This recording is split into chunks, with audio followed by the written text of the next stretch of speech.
Hi hello friends, welcome back to our channel. இன்றைக்கி நான் ஒரு ஆம்லேட் போட்டுட்ருந்தேன்.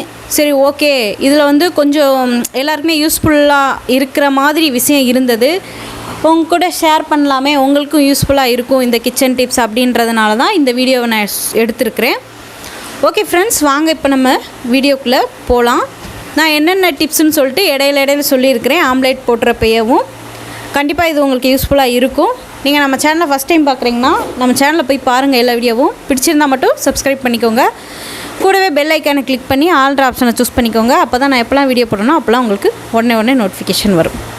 ஓகே ஃப்ரெண்ட்ஸ், இப்போ நம்ம பார்க்குறது இப்போ ஒரு ஆம்லேட்டோ இல்லை ஒரு வேறு ஏதாவது டிஷ்க்கு நீங்கள் ஆனியன் கட் பண்ணணும், உங்களுக்கு லீனாக வேணும் அப்படின்னா அதுக்கு ஒரு சிம்பிள் மெத்தட் தான் இப்போ நான் இன்றைக்கி சொல்ல போகிறேன். என்ன பார்த்திங்கன்னா, இந்த மாதிரி வெங்காயத்தை தோலை உரிச்சிட்டு ரெண்டாக கட் பண்ணி வச்சுக்கோங்க. மேலே இருக்கிற அந்த மேலே இருக்கும் பார்த்திங்களா தலைப்பகுதி, அதை கட் பண்ணி எடுத்துருங்க வெங்காயத்தில். அதுக்கப்புறம் இது பெரிய வெங்காயம் கட் பண்ணுறது நீல வாக்கில் நம்ம ஸ்லைஸ் போடுறப்போ நல்லா சின்ன அதாவது ஒல்லியாக மெல்லிஸாக எப்படி ஸ்லைஸ் போடலாம் அப்படின்னு தான் சொல்ல போகிறேன். இந்த மாதிரி துருவி எல்லாருக்குமே கண்டிப்பாக எல்லார்ட்டையுமே இருக்கும். மேக்ஸிமம் இல்லை அப்படின்னாலும் உங்களுக்கு பக்கத்தில் சூப்பர் மார்க்கெட் எல்லா இடத்துலையும் கிடைக்குது. இப்போது நீங்கள் இந்த மாதிரி வாங்கி வச்சுக்கோங்க. அந்த நம்ம வடை போடுறதுக்கு வாழைக்காவோ உருளைக்கிழங்கு சீவுவோம் இல்லையா, அந்த சீவுறதுல நீங்கள் வெங்காயத்தை இது மாதிரி சீவிட்டீங்க அப்படின்னா உங்களுக்கு 5 நிமிஷம் கூட ஆகாது. நீங்கள் எவ்வளோ வெங்காயம் இருந்தாலும் ஒரு 5 நிமிஷத்துக்குள்ளே நீங்கள் கட் பண்ணிடலாம். பாருங்கள், நான் நல்லா இது மாதிரி அந்த ஸ்லைசரில் ஸ்லைஸ் பண்ணியிருக்கிறேன். நம்ம உருளைக்கிழங்கு வாழைக்காய் இதெல்லாம் பஜ்ஜி போடுறதுக்கு ஸ்லைஸ் பண்ணுவோம் இல்லையா, அதே மாதிரி நான் வெங்காயத்தை மேலே இருக்கிறத கட் பண்ணி எடுத்துடணும். அந்த என்ன சொல்லுவோம், அந்த வேறு மாதிரி இருக்கும் பார்த்திங்களா, அந்த பகுதியில் இருக்கிறத ஃபுல்லாக கட் பண்ணிட்டிங்கன்னா உங்களுக்கு நல்லா சூப்பராக வரும். நீங்கள் ட்ரை பண்ணி பாருங்கள். கண்டிப்பாக ட்ரை பண்ணி பார்த்துட்டு எனக்கு கமெண்ட் பாக்ஸில் சொல்லுங்கள். இதை நீங்கள் பச்சடி போடுறதுக்கும் யூஸ் பண்ணிக்கலாம். பச்சடி போடுறப்போ சிலருக்கு தடிமனாக கட் பண்ணோம் அப்படின்னா நம்மளுக்கு நல்லா இருக்காது வெங்காயம். இது மாதிரி மெல்லிசாக இருந்தால் தான் நம்ம பச்சடி சாப்பிட்றதுக்கு அப்படியே கை நிறைய வெங்காயம் எடுத்து சாப்பிட்றதுக்கும் நல்லாயிருக்கும். அதனால் கண்டிப்பாக இந்த மெத்தடை நீங்கள் ட்ரை பண்ணுங்கள். உங்கள் எல்லாேருக்கும் யூஸ்ஃபுல்லாக இருக்கும் அப்படின்னு தான் நான் உங்கள் கூட ஷேர் பண்ணுறேன். அதுக்கப்புறம் இதே மாதிரியே எப்படி நான் மிளகா கட் பண்ணுறது, அதாவது மெல்லிசா மிளகாவும் எப்படி கட் பண்ணலாம் அப்படின்னு சொல்லிவிட்டு அந்த டிப்ஸும் உங்கள் கூட இதில் ஷேர் பண்ணியிருக்கேன். பாருங்கள், இப்போ வெங்காயம் நான் கட் பண்ணிட்டேன். ஆம்லேட்டுக்கு எனக்கு வெங்காயம் மிளகாய் இதெல்லாம் தேவை. ஸோ இப்போ கட் பண்ணிகிட்டு இருந்தேன்.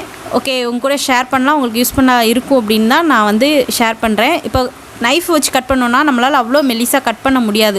நல்லா பர்ஃபெக்டாக கிச்சனில், அதாவது இந்த குக்கிங் கிளாஸ் போனவங்க அவங்களுக்கு இந்த ட்ரைனிங்லாம் இருக்கும். ஸோ அவங்களுக்கு தெரியும். பட் ஹோம் மேக்கர்ஸாக இருக்கிறீங்க அப்படின்னா கண்டிப்பாக இது நம்மளுக்கு அவ்வளோவா தெரியாது. ஸோ அப்படிப்பட்ட நம்மளுக்கு இது மாதிரி ஈஸியாக மெல்லிசாக கட் பண்ணணும் அப்படின்னா இது மாதிரி சிஸ்ஸர் எடுத்துக்கோங்க. உங்கள்கிட்ட கண்டிப்பாக எல்லாத்தையும் சிஸ்ஸர் இருக்கும். சிஸ்ஸர் எடுத்து உங்களுக்கு எவ்வளோ மெல்லிசாக வேணுமோ அவ்வளோ இடத்துக்கு மட்டும் நீங்கள் கட் பண்ணி இது மாதிரி எடுத்துக்கோங்க. இது மாதிரி பண்ணுறப்போ மிளகா நம்ம கீழே போட மாட்டோம். ஆம்லேட் போட்டாலும் நம்ம சாப்பிட்ருவோம். ஸோ இந்த மெத்தடும் நீங்கள் மெல்லிசா மிளகா கட் பண்ணுறதுக்கு யூஸ் பண்ணிக்கலாம். நான் மெல்லிசா வேணும் அப்படின்னா நான் இந்த மெத்தடை தான் யூஸ் பண்ணிகிட்ருக்கேன். கண்டிப்பாக இதையும் இந்த மெத்தடையும் நீங்கள் ட்ரை பண்ணி பாருங்கள், யூஸ்ஃபுல்லாக இருக்கும். இந்த மிளகா நான் வேஸ்ட் பண்ண மாட்டேன், அப்படியே ஆம்லேட்டில் போட்டு சாப்பிட்ருவேன். ஏன்னா நம்ம மெல்லிசாக தான் கட் பண்ணியிருக்கோம். ஸோ நம்ம சாப்பிட்றப்போ நம்மளுக்கு காரமாக இருக்காது. இது நம்ம அப்படியே சாப்பிட்ருவோம். பாருங்கள், உங்களுக்கு தெரியுதா எவ்வளோ மெல்லிசா வந்திருக்கு அப்படின்னு சொல்லிட்டு. நம்மளால் நைஃப்லையோ இல்லை அருவாமனையிலையோ கட் பண்ணால் நம்மளுக்கு இவ்வளோ மெல்லிசா வராது. அதனால தான் நான் இந்த சிஸ்ஸர் மெத்தடை ஃபாலோ பண்ணிகிட்ருக்கிறேன். நீங்களும் மெல்லிசா கட் பண்ணால் இந்த மெத்தடை கண்டிப்பாக ஃபாலோ பண்ணுங்கள்.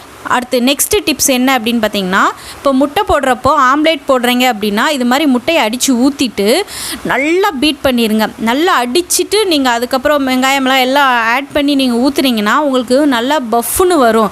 அந்த ஆம்லேட் சப்புன்னு இல்லாமல் நல்லா பஃப்னு வரும். நான் அப்படி தான் பண்ணுவேன். எப்போயுமே ஆம்லேட் போட்டாலும் முட்டையை நல்லா ஊற்றி அடிச்சிருவேன். இது மாதிரி தான் பாருங்கள், நல்லா அடிச்சுட்டு நம்மளுக்கு என்னென்ன இன்க்ரீடியன்ஸ் ஆட் பண்ணணுமோ அதெல்லாம் ஆட் பண்ணிக்கலாம். நான் மிளகுத்தூள், உப்பு, சீரகம் இது எல்லாமே நான் ஆட் பண்ணுவேன் நார்மலாகவேவும். அதுக்கப்புறம் இப்போ எல்லாம் ஆட் பண்ணிவிட்டு தான் நான் வெங்காயம் மிளகாய் எல்லாம் ஆட் பண்ணுவேன். இதையும் நல்லா ஒரு அடி அடிச்சுக்குவேன், நல்லா மிங்கிள் பண்ணிடுவேன் அதோடு சேர்த்து, ஆம்லேட் முட்டையோடு சேர்த்து. இது மாதிரி நீங்களும் நல்லா மிங்கிள் பண்ணி விட்டுட்டு அதுக்கப்புறம் நீங்கள் ஆம்லேட் போட்டிங்க அப்படின்னா, ஏன்னா முட்டையை நல்லா அடிச்சிருக்கும், உங்களுக்கு நல்லா பஃப்னு பன்னு மாதிரி எந்திரிச்சு வரும். அதனால தான் சாப்பிட்றதுக்கு நல்லாயிருக்கும், பிக்கும்போது ஸ்மூத்தாக இருக்கும் அந்த இதை போடுறப்போ. இப்போ பாருங்கள், நான் வந்து சட்டி வந்து சுட வச்சிட்டேன். இப்போ நான் ஆம்லேட் போட்டு காமிக்கிறேன், உங்களுக்கு டிஃப்ரென்ஸ் தெரியும். நான் எவ்வளோ பஃப்னு எந்திரிச்சிருக்கு அப்படின்னு சொல்லிவிட்டு உங்களுக்கு கண்டிப்பாக இதில் டிஃப்ரெண்ட் தெரியும். நல்லா ஆயில் சுற்றி விட்டுக்குவேன். இது மாதிரி குழந்தைங்களுக்கு போட்டு கொடுத்தாலும் மிளகாய் ஒரு வேளை தப்பி தவறி சாப்பிட்டுட்டாலும் அவங்களுக்கு வந்து தெரியாது, அந்த காரம் வந்து அவ்வளோவா தெரியாது. அதனால் நீங்கள் வந்து மிளகாய் இது மாதிரி கட் பண்ணி போட்டு ஆம்லேட் பண்ணுங்கள்.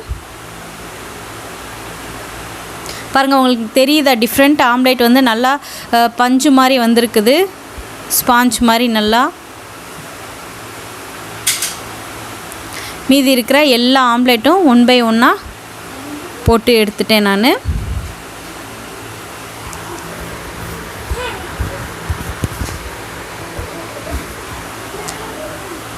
யாராவது இது மாதிரி ஆம்லேட் ட்ரை பண்ணிங்க அப்படின்னா கண்டிப்பாக ட்ரை பண்ணி பார்த்துட்டு எனக்கு வந்து கமெண்ட் பாக்ஸில் சொல்லுங்கள் எப்படி இருந்தது அப்படின்னு சொல்லிட்டு.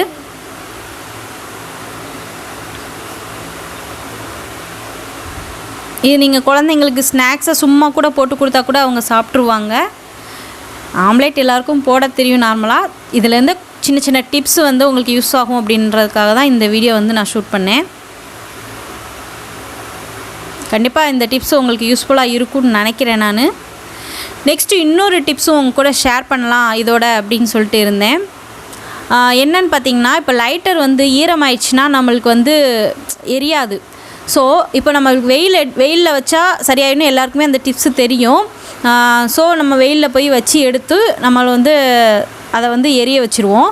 பட் வெயில் அடிக்கலை, இப்போ மழை காலமாக தான் இருக்குது அப்படின்ற பட்சத்தில் எல்லாருக்கும் இந்த டிப்ஸ் தெரியுமான்னு தெரில, ஒருவேளை தெரிஞ்சிருக்கலாம். என்ன பண்ணணும்னா, நம்ம வந்து அடுப்பை பற்ற வச்சுட்டு அந்த ஹீட்டரை வந்து அந்த லைட்டரை வந்து நீங்கள் அதில் காமிச்சிங்க அப்படின்னா அதில் இருக்க தண்ணியெல்லாம் இதாயிரும், மறைஞ்சிரும், தண்ணி இல்லாமல் ஆயிரும். அப்போது நீங்கள் அதுக்குள்ளே அழுக்கு இருந்துச்சுன்னா அதை நீங்கள் எடுத்துடணும், இல்லைனா அதுவும் சேர்ந்து எரியும் அந்த நெருப்பில் காட்டுறப்போ. அந்த பாருங்கள், அந்த எரியிறது தெரியுதுன்னு நினைக்கிறேன் உங்களுக்கு. ஸோ நீங்கள் இது மாதிரி மழை காலத்தில் செஞ்சு நீங்கள் லைட்டரை வந்து பற்ற வைக்கிறப்போ உங்களுக்கு நல்லாவே எரியும். இந்த டிப்ஸையும் உங்க கூட ஷேர் பண்ணணும் அப்படின்னு நினச்சேன். இந்த டிப்ஸும் உங்களுக்கு கண்டிப்பாக யூஸ்ஃபுல்லாக இருக்கும். ஏன்னா இப்போ மழை காலம் அப்படின்றதுனால தான் இந்த இதையும் உங்க கூட ஷேர் பண்ணுறேன். ஓகே ஃப்ரெண்ட்ஸ், இந்த வீடியோ எல்லாமே உங்களுக்கு வந்து யூஸ்ஃபுல்லாக இருக்கும்னு நினைக்கிறேன். யூஸ்ஃபுல்லாக இருந்துச்சுன்னா கண்டிப்பாக லைக் பண்ணி ஃபேமிலி அண்ட் ஃப்ரெண்ட்ஸ் எல்லாருக்குமே ஷேர் பண்ணுங்கள். இன்னொரு சூப்பர் டூப்பர் வீடியோவில் உங்கள் எல்லாரையுமேவும் நான் பார்க்குறேன். அது வரைக்கும் பாய் ஃப்ரம் வித்யா.